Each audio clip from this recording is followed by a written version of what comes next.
Merrily we go, and merrily we do go in this loop of never-ending questions. Hey everyone, I'm Nikanak, and I make videos about everything I question and overthink, and today we're breaking down Season 4, Episode 3 of From, so without further ado, let's get into it. Now, the episode opens up with Fatima and Elgin, and after everything, the abduction, what took over her body, giving birth to whatever Smiley is, Fatima asks Elgin to help her, and instead of telling us what she needs or why, they do what everyone in Fromville does and dance around it. But he helps her anyway, and as we learn by the end of the episode, he is lugging dirt into a room next to hers in Colony House. Now, I'll be honest, I don't love Fatima or Ellis as characters. I just think they're fillers at this point. But setting that aside, what Fatima went through is genuinely horrifying. Something took over her body, she gave birth to one of those things, and the psychological damage of that alone is just unimaginable. Now, for some time, I didn't understand why she needed dirt, but thank you to this Facebook user who pointed out that this might be a nod to a real Iranian tradition called Kara Mali, and I'm sorry if I'm mispronouncing that. Now, this is a ritual where people cover themselves in mud as an act of extreme mourning and grief, and that actually makes a lot of sense to me. Fatima is just processing trauma the only way she knows how, and I believe that's a lot more interesting than any other explanation.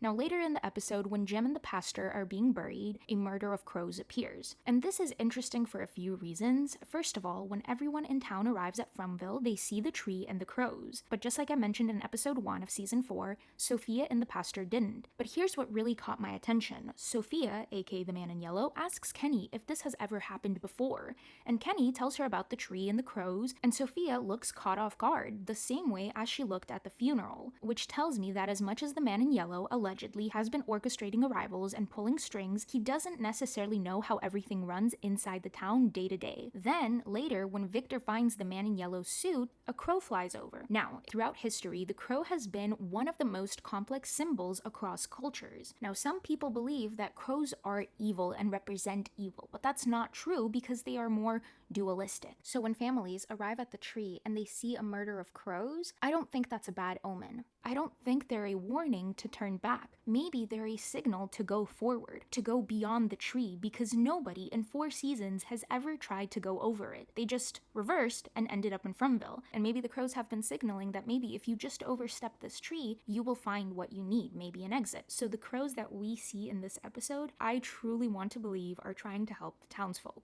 Now let's talk about Jade, who this episode decides the best way to unlock his memories is first to ask Boyd for acid, and then when that doesn't work, find mushrooms. Now I personally think this will be an eye-opening experience for Jade, as long as he doesn't do it at night and accidentally open the doors to the bars, letting the creatures in. But before he ever finds the mushrooms, Jade, Victor, and Ethan go on this short-lived quest to find the Lake of Tears. First, Ethan tells Victor about it, that Jim told him he has to find the Lake of Tears. Victor goes quiet. He doesn't understand what Ethan is telling him about. And I think it's because Ethan unknowingly left out the one detail that would have made sense to Victor, the spider. Now, back in season 1, episode 1, when Ethan first wakes up, he mentions seeing the Lake of Tears and a spider. I saw it. What'd you say? I saw the Lake of Tears, but somebody screamed because the spider came down from the ceiling.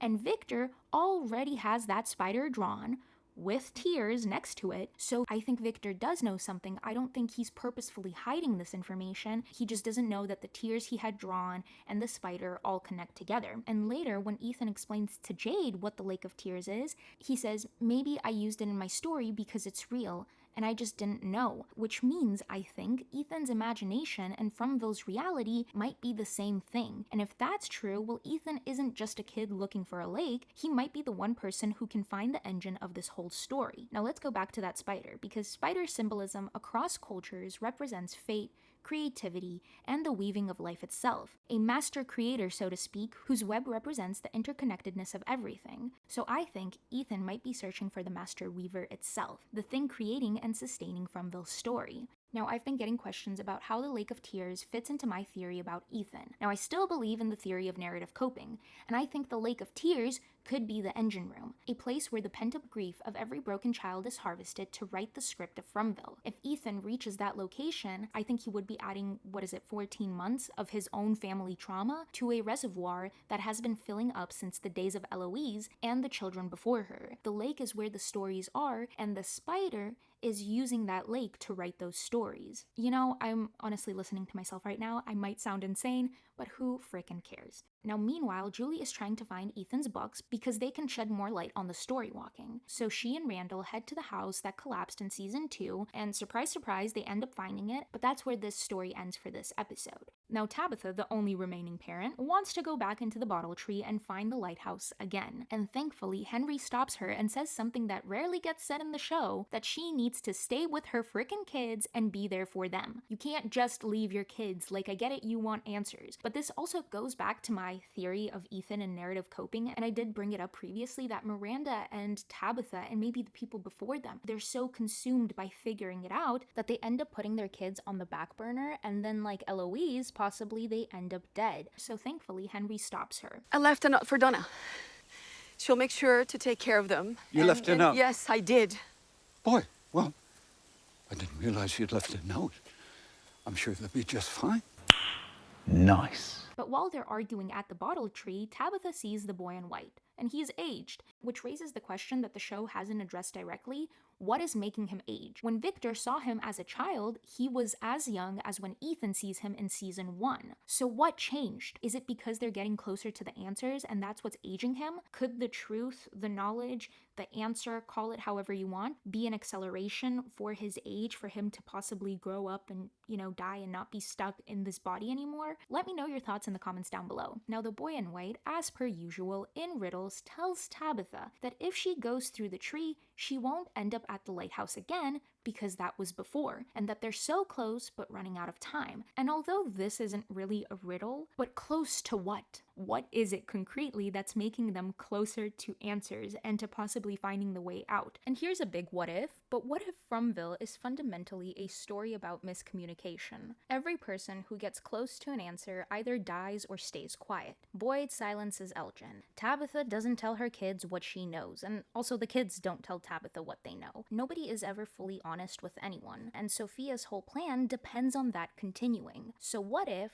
the answer, the actual way out, is just everyone who matters finally sitting in a room and telling each other everything they know? Yet we are 4 seasons in, and that still hasn't happened. But I also had this thought, and as simple as it may sound, but what if they do finally communicate, find the answer, and it doesn't save them at all? What if the answer is just the thing that brings them closer to their demise? Because we are so certain that them uncovering the truth is something that will essentially help them get out of Fromville.